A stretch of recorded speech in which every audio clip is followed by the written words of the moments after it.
What's up, guys? Joe, if you want to start, you can go ahead first. Sure. Uh, Joe Icono, GoBlackKnights.com. How you doing tonight, Coach Worley? How was practice today? It was great. How are you, Joe? Doing well. Doing very well. Thank you. The offensive line, the mob, really seems to be coming together. They're not perfect. And obviously, I'm sure when you guys watch film, you can see a lot of things they still need to improve on. But they were really moving the line of scrimmage on Saturday. And just every game, they seem to be getting a little better. Is it really just reps and cohesion as a unit together? They've been blessed, just like last year's team, to stay healthy the whole season. It's been the same five guys now for 6 games. Was that kind of maybe some of the early season problems on first down, second down that we're kind of now starting to see get solved? Is it just cohesion and number of reps together, or are there some other things that have gone into the improvement of their play? Yeah, I think you said it. You hit the nail on the head. Anytime you're replacing three starters on the offensive line, I think it takes time. And we knew it would be a work in progress, and those guys need to continue to get better. But, the last couple games, just the violence and the line of scrimmage has moved. And, they still have a lot of work to do at certain positions, but Henry Appleton is showing up every game. He gets better every game. He's going to be an outstanding player. And then Teddy Sealan is incredibly high, but he's only played that position for 6 games. And so sometimes you see that, and sometimes you see exactly what we think we're going to get out of Teddy. And he's played well overall. But that unit playing with the cohesion and the chemistry, like you said, has been critical in practice and over the first 6 games. And, your goal is to get better every week, and I think they have. And, we're starting to see Carson Smith's role increase every single week. He seems to be able to do some really good things with the football inside the tackles. Talk a little bit about his maturation and his improvement and what you're seeing out of Carson. Yeah, I did. I mean, we knew what he was with the football, and just being able to finish runs, get yards after contact, really good track runner, not track speed, but track runner. Those things, he sees things, he understands angles, and he has a knack for taking his hip away and winning at second level, third level, first level, and finishing runs and pushing the pile. What the biggest steps that he has taken is without the football, without a doubt. Now we trust him in every aspect of the offense. He's really well coached, and he's taking coaching. The competition in the room brings out the best in the room. And so he's really stepped up in several different ways. But his time, or his playing time, will continue to increase with his play increasing and the things that we've seen over the course of the first 6 games. But I've been really proud of how he's responded to the things that we had question marks going into the season, how he's responded and really dove into his fundamentals and his overall understanding of the offense, and he's playing really well right now. And last question for you, Cody, Tulane specific. They've given up a lot of big explosive plays this year defensively, especially in the passing game, but they are extremely athletic and they can make some big plays as well. What do you guys need to do? What are you seeing out of Tulane's defense that could present some challenges for your offense? Yeah, I think the nature of some of the explosives is who they've played. They've played 3 Power 5 teams. They beat 2 of them. Ole Miss is ranked third. Ole Miss, yeah. And they've been really dominant against everyone else. So, I know the South Alabama game was tight. That was a early game. They were still finding their footing, I believe, with how many new starters that they had coming out of the transfer portal. But the thing that stands out to me is their depth. They have a new single-digit D lineman that can come in and look the same. And the linebacking core, I know they have one guy that got banged up early in the season, but number 15 is kind of the heart and soul of their defense.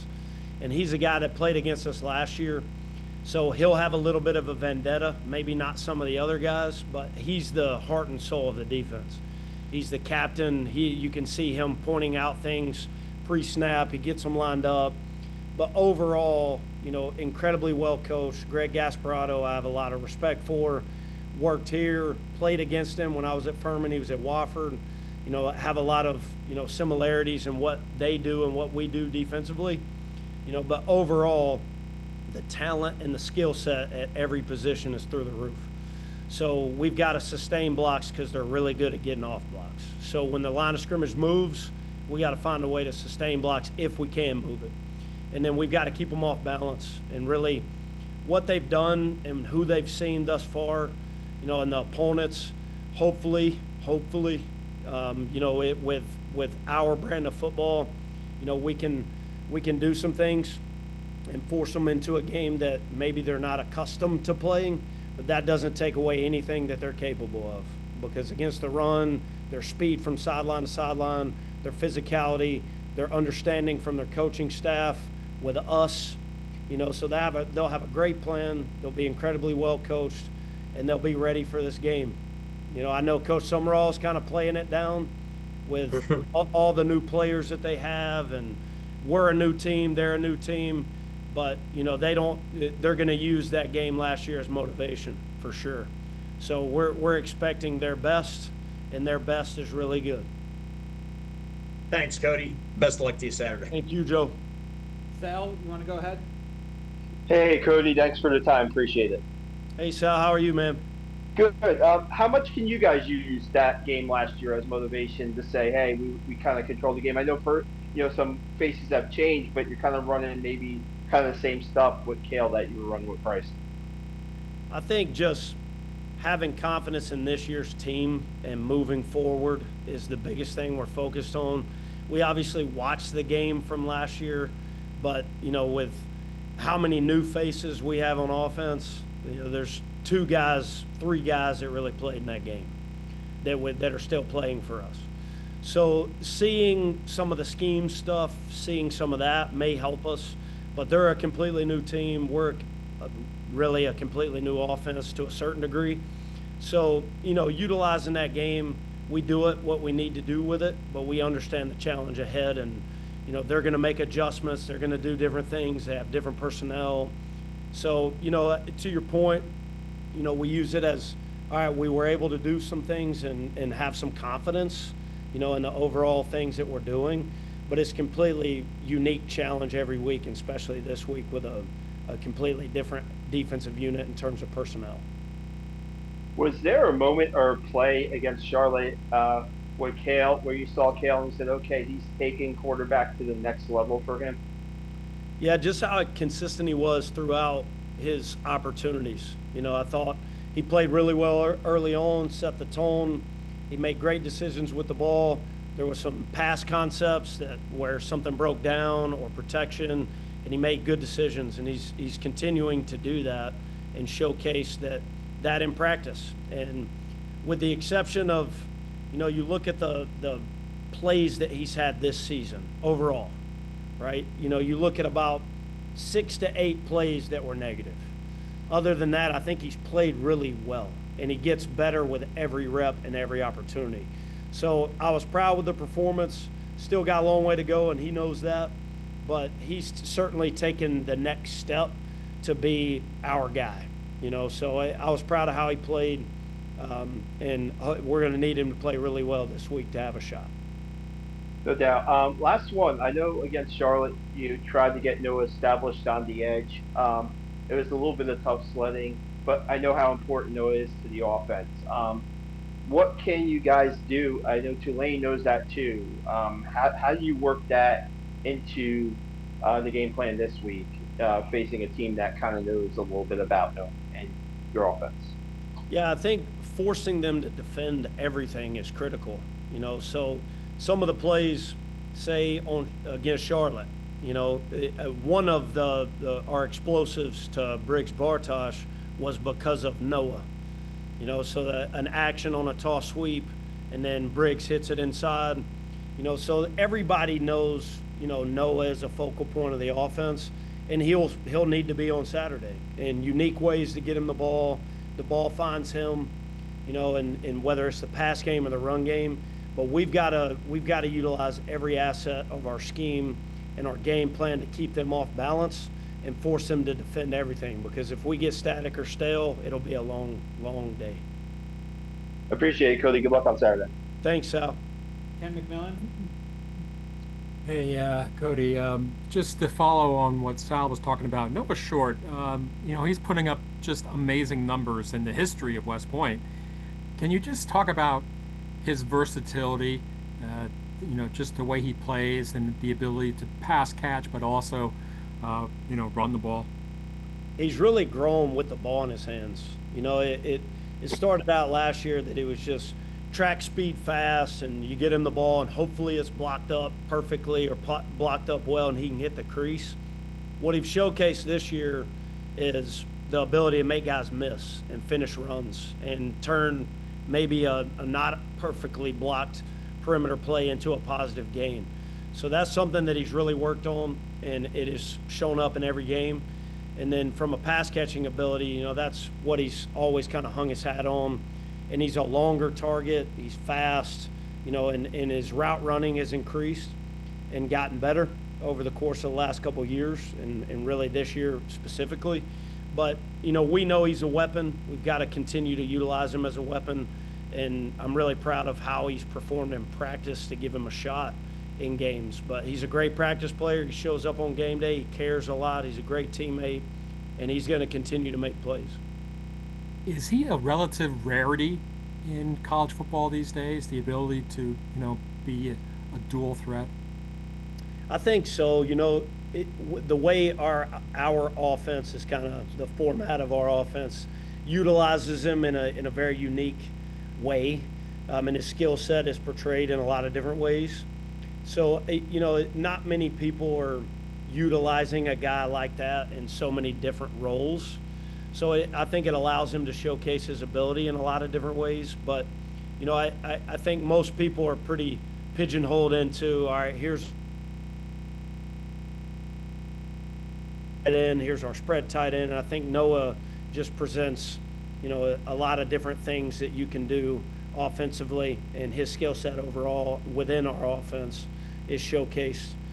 But he's unique talent in everything that he does, and we got to hopefully he shows up on Saturday in the same fashion. Jeff was very upset the other day losing a ball, Hayden with the fumble. Just talk about the whole team and ball protection since Saturday. Yeah, I think it's every opportunity you have to coach the fundamentals of those things are critical. I listened to Marcus Freeman address the same thing with his star running back, and I thought it was perfect. You can't say, hey, you can't fumble. It's not like you're talking to your kid, like you can't do this, you can't do this. You have to present it, show it to them, understand that it was a fundamental flaw, and every way that we can replicate that in practice so it becomes a habit, or we put you in that situation again. So in practice this week, we worked in the position that he was in when he fumbled. So I think continuing to coach the fundamentals is critical, so those guys still have confidence. But it's something that we have continuously stressed, and hopefully the time and effort will pay off. But I think it's just it's any fundamental. You miss a block, you miss a tackle, you drop a pass, you fumble the football. I think it's continue to coach the fundamentals, put them in those opportunities in practice, and hopefully it'll pay off. And last thing, talk about Kale and his development, his burgeoning confidence. I imagine would be one way to describe it. Yeah, every week you're starting to see that even more, and his play has increased, his opportunities have increased. He's really showcased that he's the guy. And, I think that confidence, he's got a lot of moxie and swagger to begin with, so keeping him grounded to a certain degree and him understanding that he's still got a long way to go, it helps him in practice, helps him in opportunities in games. But I'm really proud of how he's responded, as a leader, taking charge and really developing overall in practice, and that's showcasing the game and the success that he's had. You said the word moxie. How close is that to the word cocky?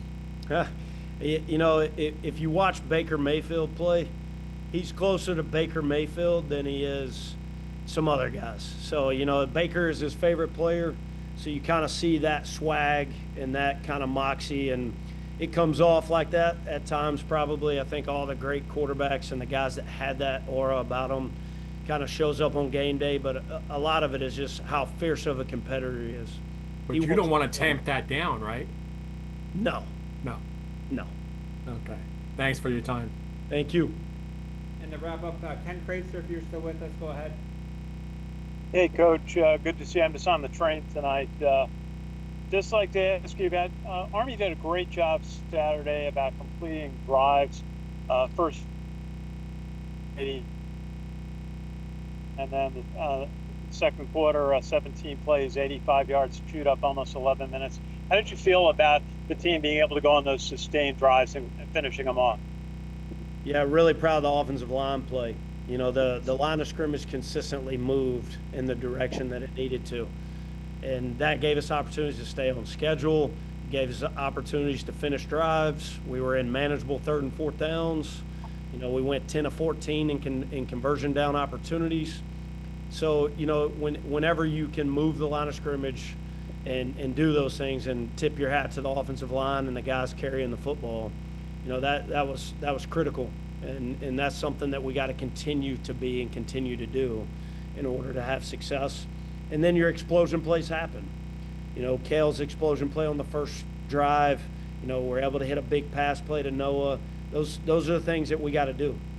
And if we can go 75 yards in 11 minutes every time, great, but there's a lot of things that you got to be really, really sharp on in order for those drives to take place.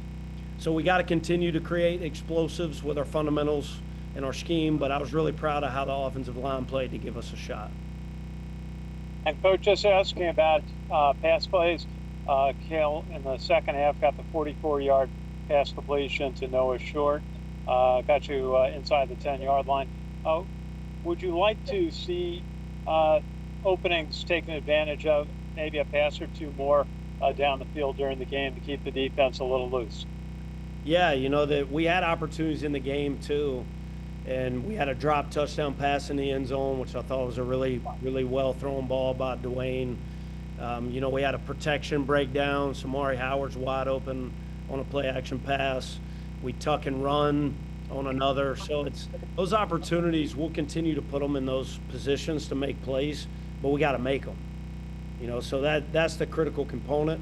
And luckily, we're able to make that play on the 3rd and 9 to Noah and get down inside the 10 and finish that drive with a touchdown. But when we have opportunities, we've got to maximize those. And at times this season we haven't, unfortunately. So we got to continue to put them in those positions, not have breakdowns with protection, and throw and catch. Hey, Coach, just something I noticed in the Tulane defensive stats that they've got 6 interceptions. Is that something that they're opportunistic at, trying to go for the ball on pass plays? Yeah, they're really talented on the back end. You know, so those guys are ball hawk. They're long. They have great speed. So it's always something. Those guys are really good at creating turnovers across the board. I think they're ranked in the top 15 defensively. So they're very opportunistic. We've got to be, you know, really, really good with our ball security and our decision making in the pass game. When the ball's in the air, it's our ball or it hits the ground. And then we've got to be really clean in our ball security when we're running the football. But they're a really good defensive unit. They always are. They're really well coached, and we got a huge challenge on Saturday. Thanks.